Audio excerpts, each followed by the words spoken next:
আসসালামু আলাইকুম রহমতুল্লাহ। কাউসার মোবাইল সার্ভিসিংয়ের পক্ষ থেকে বরাবরের মতো আরেকটি ভিডিও নিয়ে আসলাম। আজকের ফোনটির মডেল হচ্ছে অপ্পো A1K।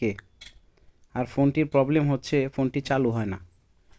তা আমি যখন ফার্স্ট টাইম চার্জিং কানেকশন করি, দেখেন আমি দেখানোর চেষ্টা করতেছি। আমি যখন চার্জিং কানেক্ট করি তখন কোনো এম্পিয়ার কনজিউম হয় না, শুধু 0.03 এম্পিয়ার নিচ্ছে। তো দ্বিতীয় চেক করব আমি ব্যাটারিতে কতটুকু ভোল্ট আছে। চালু হওয়ার জন্য জানি 3.7 হলেই চালু হয়। দেখেন 3.7 ভোল্ট আছে, কিন্তু ফোনটি রান হয় না। তো এখন আমি স্টেপ বাই স্টেপ চেক করে ফোনটা কিভাবে চালু করি, তো ভিডিওটা ধৈর্যের সাথে দেখতে থাকেন। দেখেন চার্জিং সেকশন আর পাওয়ার সেকশনে শুধু স্টেনসিল খোলা হয়েছে, সিপিওর স্টেনসিল এখনও খোলা হয়নি। তাই আমি বর্নিওটা ওপেন করে নিচ্ছি আমার কাজের সুবিধার ক্ষেত্রে, আর আপনাদের দেখানোর চেষ্টা করব। আমি ফার্স্ট টাইম এই A1K এর মডেল বের করে আমি কম্পোনেন্ট নেমে আপনাদেরকে পাওয়ার আইসিটা দেখানোর চেষ্টা করব। এইখানে আরেকটা কথা বলে রাখি, আমার এই প্রত্যেকটা ভিডিও শুধু যারা নতুন charging pin, display, battery, normal যে রেগুলার কাজগুলো করা হয় এগুলো করে থাকেন, যে এখন আইসির কাজ শিখতে চাচ্ছেন বা করবেন, শুধু তাদের জন্যই। কারণ আমি এখন কাজ শিখতেছি, তা আমি চাই আমার থেকে যে একটু কম বুঝে সে যাতে আমার এই ভিডিওগুলো দেখে একটু হলেও সে কিছু শিখতে পারে, উপকৃত হয়। আর ভিডিও যদি ভালো লাগে অবশ্যই লাইক, কমেন্ট, শেয়ার করে দিবেন। আর যদি ভিডিওর ভিতরে কোনো ভুল ত্রুটি থাকে অবশ্যই কমেন্টসের মাধ্যমে জানাবেন। দেখেন আমি লেআউট ওপেন করে নিয়েছি আর স্কিমেটিক ওপেন করে নিব। আর এইখান থেকে আমি ফার্স্ট টাইম যে চেকটা করব, যে আমার মাদারবোর্ডের ভিতরে যে আপনার চার্জিং কানেকশন থেকে 5 ভোল্ট এইখানে আসে, এটা আমি চেক করব। দেখেন এখানে একটা ভিভাস ইউএসবি ইন লেখা আছে, তার নিচে একটা টিপি পয়েন্ট আছে, এটাকে আমি কপি করে স্কিমেটিকের ভিতরে পেস্ট করেছি। দেখেন আমাকে দেখিয়ে দিয়েছে যে এইখানে চেক করতে হবে। তাই আমি এখানে চেক করে দেখি 5 ভোল্ট ওকে আছে। এখন আমি চেক করব বিপিএস লাইন ওকে কিনা। আর চার্জিং এসি চেক করার প্রয়োজন নাই। যখন আমি পাওয়ার এসির ইনপুট ভোল্টেজ বিপিএস ওকে পাবো তখন বুঝে নেব চার্জিং এসি ওকে। দেখেন 4.2 ভোল্ট, তার মানে আমার এই পাওয়ার আইসিটা যখন ওয়ার্কিং মোডে যাবে, ওয়ার্কিং মোডে যাওয়ার জন্য তার ইনপুট ভোল্টেজ প্রয়োজন। তে যে বিপিএস লাইনের ইনপুট ভোল্টেজ প্রত্যেকটা ভোল্টেজ ওকে আছে।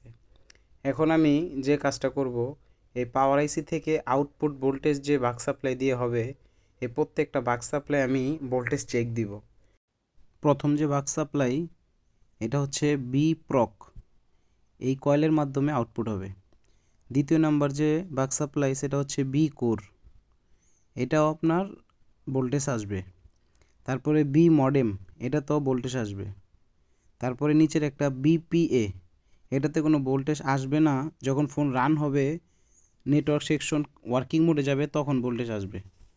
ভিএসন, এটাতেও ভোল্টেজ পাবো 0. এই যে 5টা কয়েল 4টাতে ভোল্টেজ পাবো 0.7 থেকে 0.7 থেকে 0.8, 0.9 অথবা 1.2। তাই আমি এখন চেক করব যে এইখানের যে বাক সাপ্লাই ভোল্টেজগুলা, এগুলা ভোল্টেজ আসে কি না। দেখেন ফার্স্ট টাইম আমি আবার চেক দিয়ে নিব বিপিএইচ ওকে কিনা, ঠিক আছে। যখন আমি এই কয়েলগুলার উপরে ধরতেছি কোনো ভোল্টেজ আউটপুট হচ্ছে না, 0.0123 এরকম মিলি এম্পিয়ার ভোল্টেজ আউটপুট হচ্ছে। তো কোনো একটা বাক সাপ্লাইতে আমি ভোল্টেজ পাচ্ছি না, কিন্তু বিপিএস পাচ্ছি। তো মূলত ভোল্টেজ না আসার রিজন হচ্ছে হয় পাওয়ার আইসিটা নষ্ট, আর না হয় সিপিও ডাই হয়ে গেছে বা শর্ট হয়ে গেছে, অথবা কোনো লাইন শর্ট আছে, সেকেন্ডারি লাইন শর্ট আছে। এর জন্য শর্ট আছে কি না, এর জন্য আমি প্রত্যেকটা কম্পোনেন্ট, বিশেষ করে আমি ফোকাস করব আগে ক্যাপাসিটারগুলা, এগুলো খুব দুষ্ট। জন্য ফার্স্ট টাইম আমি প্রত্যেকটা ক্যাপাসিটারকে একটা একটা করে চেক দিব। দেখেন আমি প্রত্যেকটা ক্যাপাসিটারকে চেক দেওয়ার চেষ্টা করতেছি যে শর্ট আছে কি না। যদি শর্ট থাকে তাহলে ভোল্টেজ ড্রপ করবে, ভোল্টেজ আউটপুট হতে দিবে না, সে গ্রাউন্ড করে দিবে। এর জন্য আমি প্রত্যেকটা ক্যাপাসিটারকে আমি মেপে নিচ্ছি। এই যে এই ক্যাপাসিটারটা মূলত আমি শর্ট পাচ্ছি, ফুল শর্ট।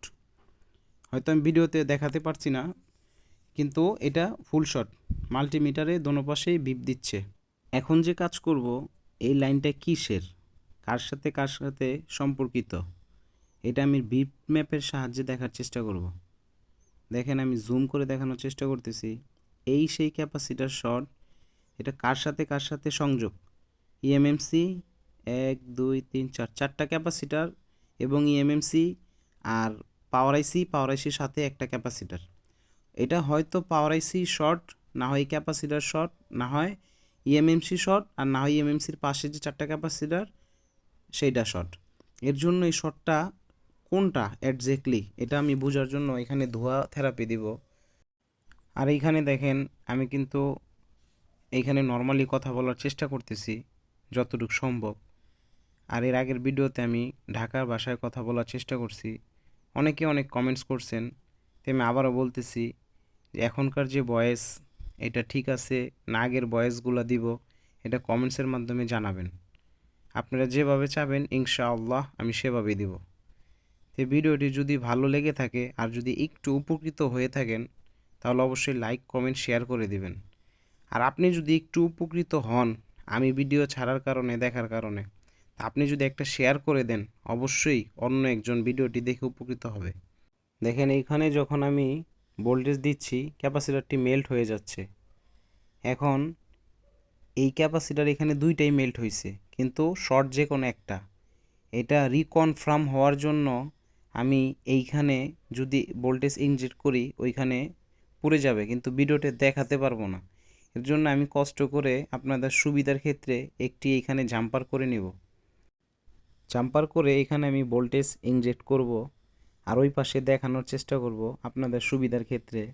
দেখেন আমি এখানে ভোল্টেজ দিচ্ছি, এইখানে একটা ক্যাপাসিটার মেল্ট হবে, ওই যে দেখেন এই সেই দুষ্টু ক্যাপাসিটার, সে এখানে বসে আছে নষ্ট হয়ে, আর আমার ফোনটাকে চালু করতে দিচ্ছে না, উঠতেও চাচ্ছে না। দেখেন শীতের সময় কম্বল দিয়ে সে এখানে ঘুমিয়ে আছে।